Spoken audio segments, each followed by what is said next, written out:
Welcome to A Life Without Parole. I'm Amy, and today I've got a special guest with me. I'll introduce her in just a minute. But first, I wanted to talk to you about the Lori Vallow trial. She has rested her case, as did the prosecution. But the thing of it is, as I've been thinking about the trial and what happened when the state rested, and quite frankly, the defense rested, but did they? This is a question we're going to talk about today because it's a little sketchy.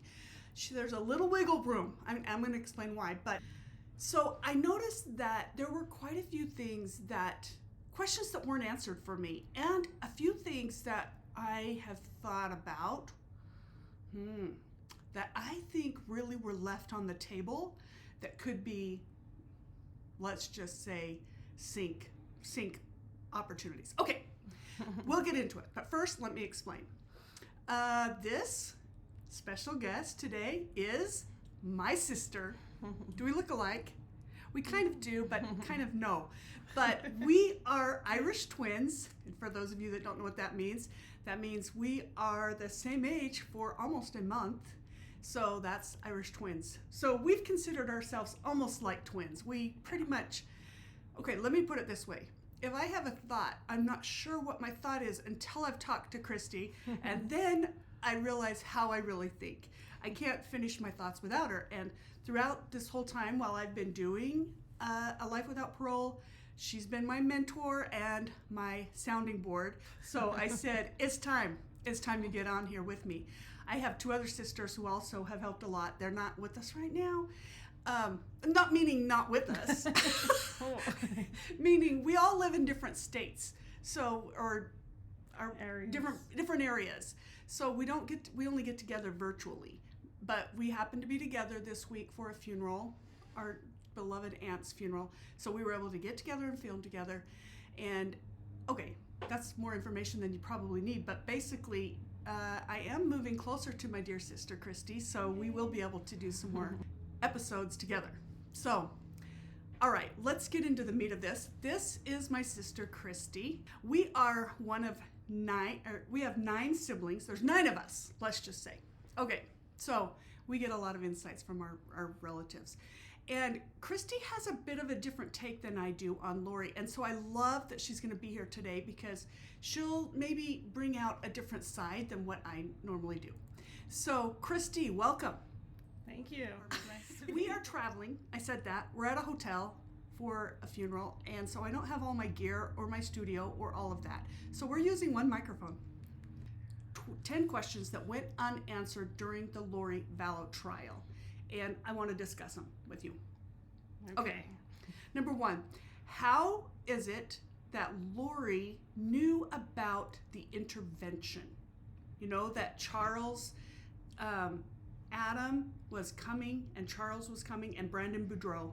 They were talking about an intervention for Lori. And the intervention, for those of you who don't know, was just them basically saying they think that Lori was going off track from, okay, I'll hold it. Okay. They think that Lori was going off track from religious beliefs for the church that she claimed to be in. She claimed to be a member of the Church of Jesus Christ of Latter-day Saints, was attending the temple regularly. And if you have beliefs that are contrary to the church's belief system, then you are not allowed to have a recommend. And so you shouldn't be going to the temple. So that's basically the pass to get into the temple. So the fact that she had all these beliefs about zombies and multiple lives and light and dark spirits, and that she was a prophet. Oh, that she was not only a prophet, but not resurrected. Translated. She was a translated being. So why is she in prison? Why is she in prison? But she kind of brought that up a little bit when the judge was kind of like, are you saying you think you're like John the Beloved or the 3 Nephites and all of that? That was something. She scratches the surface on a lot of things, but never kind of gets into any of it, and has no way of doing that unless she testifies, which we're going to talk about. Okay, I have so much to say. I'm trying to keep this down. Okay, but basically, because she had all those beliefs, if her bishop or her stake president understood that that's how she believed, her recommend would be pulled. And that's what Charles and Adam and Brandon Boudreau and Adam's son, what's his name? Eric? Zach. Mm-hmm. So they wanted to get her recommend pulled because they knew that she was going off track. And that's aside from the fact that she wanted Charles killed and thought he was a zombie and all that stuff. But anyway, how did she know that they were going to go to the stake president? How did she know that?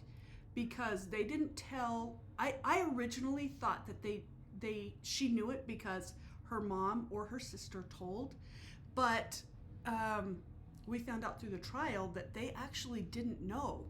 So how did Lori know? What's your guess?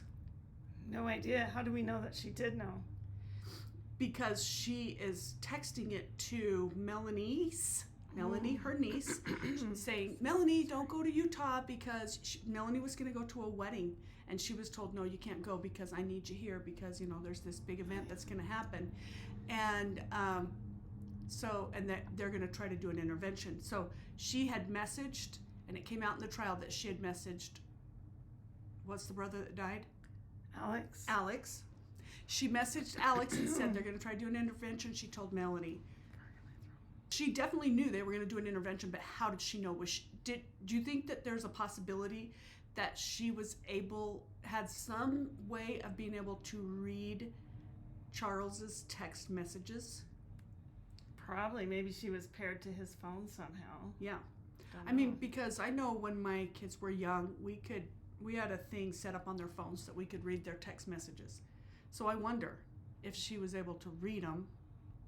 That's a possibility. It certainly wasn't brought out in trial, but she found out from someone. Mm. Now it could be that Melanie found out from Brandon and disclosed it. I don't know. What's your best guess? Oh, I mean, obviously Melanie knew about it, so yeah, Brandon might have slipped, or yeah, I don't know. Yeah. It could be Brandon. It slipped, and maybe we'll find that out during Brandon's trial. But basically, Brandon knew something was up, and he was against it. Everybody in Lori's family was against Charles, with the exception of the ones that I just mentioned. And I think that when you think about sisters, which we can comprehend, Lori and Summer were very close. They did that whole song and dance. Did you see that video? Yeah. Yes. We would never do anything like that. Not us. But they were close, and you want to believe your sister. Yeah. So, what's your take? Do you think that Summer believed Lori or still believes Lori? Give me your take on Summer. Well, I watched the Nate Eaton Summer interview, and it kind of gave me a different perspective from Summer's, perspective, I guess, because she was saying that before Lori ever met Chad, he was the one that made her all crazy, like with the church and the translated beings and the zombies and all of that. Before she met Chad, she was never like that. And so in Summer's opinion, he manipulated her, and she fully believes her delusions in Summer's opinion. But, she's not behind Lori. She knows better than to have murdered her children, obviously.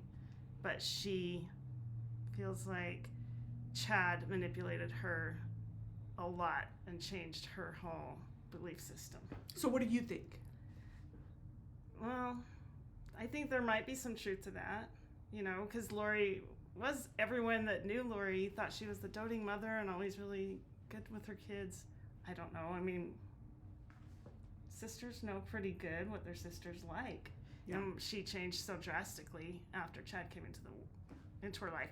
It doesn't mean that I find her innocent in any way, but I kind of understand the sister's point of view. So this is my question. Why didn't Lori's mother and why didn't Summer question when Lori left for 2 months without JJ and did nothing, was in no contact? What would be their thinking for that? They're blaming that on Chad too? I don't know. I mean, I remember Summer was saying, we trusted Lori. She kept saying, I know where the kids are. I know where they are. Just trust me. I know where they are. And so they're like, well, we believed she knew where they were. And so why are they making such a big deal about this? Okay, well, I mean, when they had their interview before the children were found, they I believe they were sincere. Both the mom and, I forget what her name is, but the mom and Summer, they were sincere that they trusted Lori. I think Melanice was lying through her teeth, but she knew way more than they did, in my opinion. I still can't figure out why she's not up for, whatever, because she definitely knew more. But I think, in my opinion. But I get where you want to protect your sister. I mean, I'd do that. I know. Me too. I would do that. I mean, benefit of the doubt for sure. Yeah. And then when stuff starts coming out, and then she knows, oh wait, my sister did know, then they're not sitting on her side of the courtroom. Yeah. Right. And they wouldn't testify. Right. She tried to subpoena. Well, she tried to have them as witnesses without having a subpoena, thinking they would just come, and they're like, no, peace out, not happening. Yeah. And then she didn't subpoena them correctly, and so the trial's over. I do think that there's the possibility that, we still thought that the prosecution had 2 more witnesses when they rested. I wonder if Lori was caught off guard with that resting that fast. Okay, I'm going off. Okay, let me get to the next question. Let's go to the next question. If Lori's mouth is moving, you can assume she's lying. That's my opinion. Oh, this is something that I wanted to say with the other question, and it ties in with this one. And that is, if Lori was doing all this because she was manipulated by Chad, let's just say, the way that Summer is suggesting, then how do you keep your emotions like she did?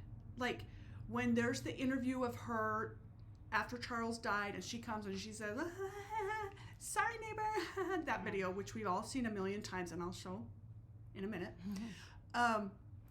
You can't fake that emotion of no emotion. Right. Unless you are some type of sociopath, I think. Oh, like, to have no emotion. So I think the psychopathy, or whatever it is, and she's diagnosed, that's already there. Right. And then Chad was able to manipulate a psychopath. He was the perfect storm. When he came into her life, it just made it worse. It magnified her psychopathy. Yeah.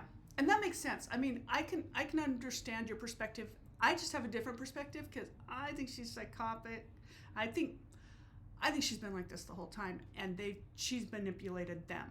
That's my take. Oh. But I'm always the mean side of things, and she's the nice side of things.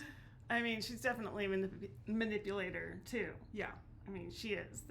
They were just horrible together. Yeah. And Adam, I've watched all of his Silver Lining, what's that podcast? Anyway, Adam, her brother, he talks about how great they used to be really close. And obviously there was a good side, and really bipolar people, and she's diagnosed bipolar. Is that right? Bipolar, yeah. Mm-hmm. They can really be charming and wonderful in one day and then horrible the next. I mean, if she's making chili cheese enchiladas for everybody, she must be great. Although he didn't remember them. He didn't remember. So I love it. He remembers them being from Summer's husband making them, not Lori. So I wonder if that's a lie. That's why I say, okay, so my next question was, if Lori's mouth's a moving, she's a lion. I think that's been her game. I think that's been her game from day one. I think she's always been a manipulator. Oh, yeah. And, we know people like that. Mm-hmm. Don't we? Mm-hmm. Yes, we do. Okay, next question. Let's assume the whole Bat story was conjured up in advance. I have listened to the Bat story over and over, the whole story about how the incident went down when Charles died. I've never believed it for 1 minute. Even way back when the FOIA docs first got released and the kids were missing and the Idaho trial was about to happen, I was like, I think this is all set up. We know that they were planning for Charles to come. We know they were planning something. And as Lori has said, there's 4 Nephites in the Book of Mormon, and what makes you think we're talking about the death of me? Whatever, that's what she's talking about. We know that. Yeah. 100%, that's what she's talking about. Mm-hmm. But it was already set up. So this is something that's so interesting to me, that Alex came and stayed the night. He just lived down the road, not that far. Well, and wasn't Adam supposed to be staying with him? And then that changed? Yeah. All of this is just set up. So who goes and stays at their sibling's house overnight with a gun when you live 10 minutes away? And you have a child like JJ in the house. Yeah. But it just doesn't make any sense that he would stay the night unless he was part of this plan that was pre-planned. Right. That's what I'm saying.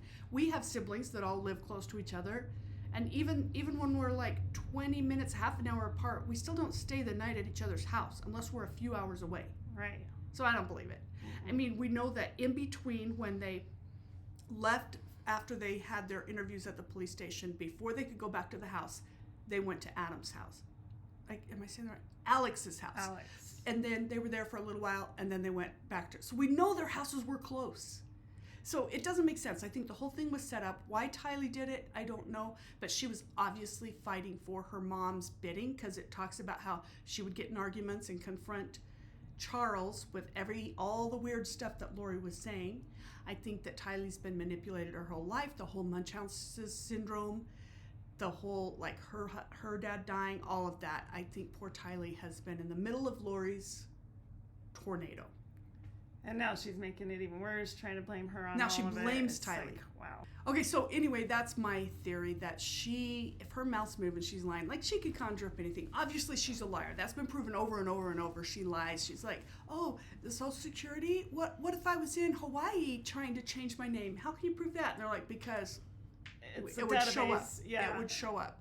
She just thinks if she says it, that people are just like, it must be true. I never thought of that. Never. She You must could've be done it. telling the truth. In a way. I don't think she is. This is my biggest question of all, and I think this one is key, and I wonder, how did Lori get Charles's phone? And I have a theory, but I just think if you're going through a divorce, you know you had a date last night, and you're going on one today, you're not giving your phone over to psychopathic Lori.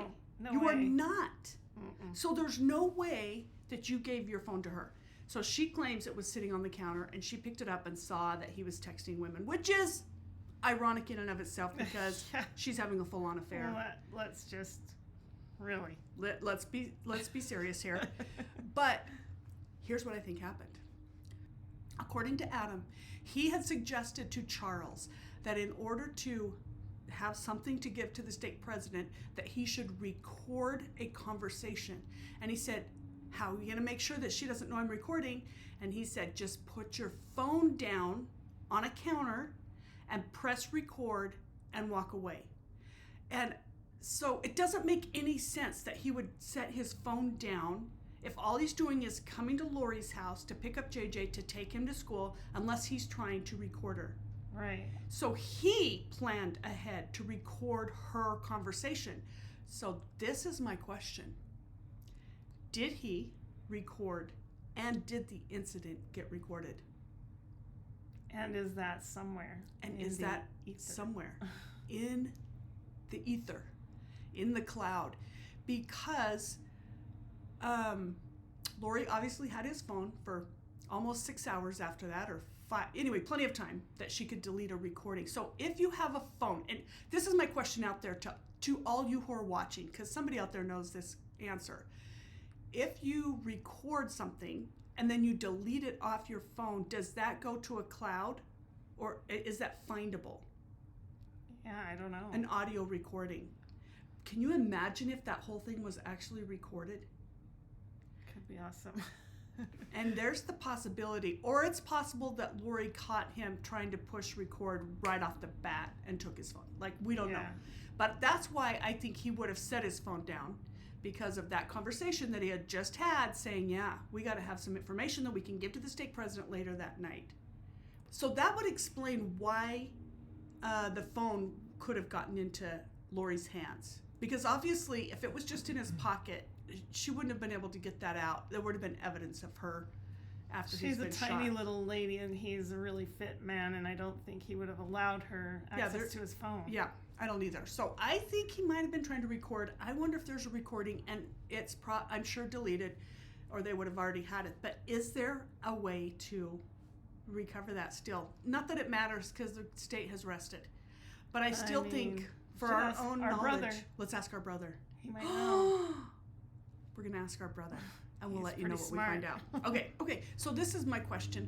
Why do you think Lori's family, his mother, his sister, they all lied to Adam and they blamed Adam? I think because he was siding with Charles, and Charles was the enemy in their eyes at that time. So even after Charles has died, they still believed Charles was evil and deserved to die? I don't think they thought he should die, but they thought maybe they were giving us, Alex and Lori, both the benefit of the doubt that it was self-defense. It's amazing that Adam had to go years, really, with the whole family against him because he was the one. And it wasn't until probably after the trial that they started being in contact again. But they still have never apologized or said, man, we should have listened to you or anything. That's kind of interesting. I think that there's a lot of psychology behind the whole family with what Lori did and how Lori was. Yeah. So here's a question that I have. And I brought this up in a previous video just a little bit, but it doesn't make sense to me. If Tylee runs in to try to defend her mom with the bat, and then Charles grabs the bat, throws her to the floor, and then goes after Adam. What's Lori doing? She's just like, still trying to look at the phone? It makes no sense. No. She's a fit person. Why is it she running in there and grabbing Tylee and saying, get away from my daughter? Right. And, I mean, it makes no sense. No. None of that behavior makes sense. No. Oh, I better get. What's the first thing in my mind after I just see my husband get shot and my daughter getting, thrown to the ground and my brother get hit on the head with a bat? Well, the first thing that comes to mind is I better get me some chicken fries for JJ at Burger King. That's urgent. And we need flip-flops. Walgreens. Which that brings me to another question. What was on Lori's feet in that Walgreens video? Because she has something black on her feet when she's walking in. Oh. So she claims she ran out with no shoes, but what was on her feet? Okay, another question about Tylee. So they get out, they're in the car, they're going to leave, and then Lori realizes, I forgot my purse. This was never brought up, and I don't know why. This is significant, I think. I forgot my purse. Tylee, can you run back in and grab my purse? I didn't know that. So Tylee has to go back in, and this is in Tylee's interview. Tylee has to go back in, go past dead stepdad on the floor, and get the purse. Why didn't she grab shoes? I think it was a little stressful for shoes, but she had to get the purse. Why? Because they needed chicken fries. Oh, they needed chicken fries. The whole thing is so convoluted. What mother sends their daughter back in to somebody who got shot? And then you have Larry Cox, which we have met Larry, and we love him. But Larry suggested. We actually met Adam too. We met Adam. We've met everybody. We've met everybody. Kay. Because we went to Tylee and JJ's funeral services, and then I've been to other court things. See, my sister's been with me on a lot of these things. But it makes no sense that as a mother, you would send your daughter back in for your purse if you think there's really danger in there, or just the trauma of it all. Alone. No one would do that. No. Why was that not brought up in court? Because that's There's significant. so much that I feel like they didn't bring up in court.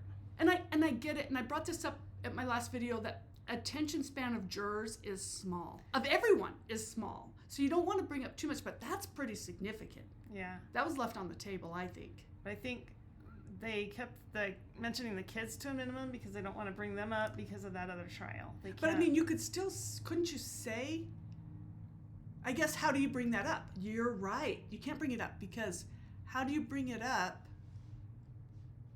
without, but it could be brought up if Lori ends up on the stand, which we're going to talk about that. Good point. That's why it wasn't brought up. Yeah, they've been trying to keep the jurors from even knowing about the other case. And there's no way, who are you going to question about that? That was Tylee's. And then they're going to be like, well, where's Tylee? Let's talk to her. Yeah, that was Tylee. It would be hearsay because Tylee's the one that said it. Okay, all right. Unless, couldn't you bring it up from the investigator who investigated Tylee? But I guess it would be hearsay. Okay, so there you go. That's the question. That was left on the table. So if Lori's on the stand, whoo, that's a question you better ask. Hey, make sure you ask that, Trina, if she goes on the stand, which still could happen. And I'm going to explain why in just a minute. Okay. I know. My producer over here is like, you guys got to wrap it up. Come on.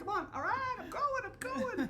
Okay, this is something that Lori brought up over and over again. She kept on talking about how JJ was in the front seat, but then she never really got around to anything about that. What is the significance of JJ being in the front seat? Why does that matter? Which is silly because he's too small to be in the front seat of a car. Do you think that's what she's trying to bring up, that Charles actually was going to drive him in the front seat? Who knows? So he's a bad father? Who knows where her brain goes? But then, if he's a bad father because he's in the front seat, why did she then drive away with him in the front seat? Right. I don't know there were so many questions that she had that went to nowhere. They went to nowhere. I don't know what. I was thinking about this. If this was a boxing match and it was based on like how many punches did one side throw and how many, and then at the end of the boxing match, our dad used to box in high school, so we have knowledge about boxing. So much knowledge. But one thing we do know is that it's based on points, right?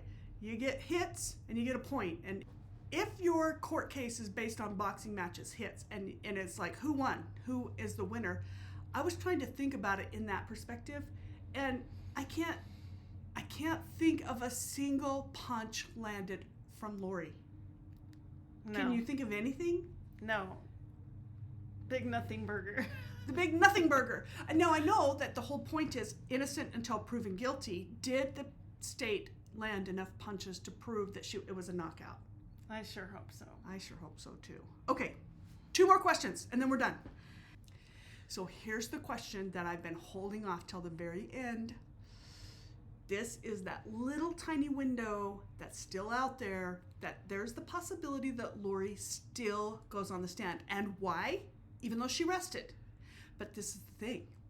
She has to rest her case in front of the jury, and the jurors were not there. So technically speaking, if she goes through the weekend and decides, no, I want to get my word out there, she could come back and insist. I don't know that the judge would let her, but she could try to say, yeah, I'm going to go on the stand. She's such an egomaniac that I wouldn't be surprised. I wouldn't be surprised either. And if she goes back and thinks, but she might think she's been landing punches. Oh, yeah. So she might think she won, or like they didn't prove. But the judge flat out said when she tried to do the whatever that motion is to have it thrown out because not enough evidence, he's like, there was ample evidence. There's plenty. Love when Kay said, well, there's lots of evidence. Lots of evidence. That was awesome. Yeah, murder trials are not based on whether there's an eyewitness to a murder. No. That's ridiculous. Mm-hmm. And for her to just keep on saying, well, did you actually see, there's evidence. Okay, last question, producer. Do you think Lori landed any punches? Was any of her cross-examination something that was significant enough to change whether or not she's found guilty or innocent? Let me know in the comments below. And don't forget to like and subscribe.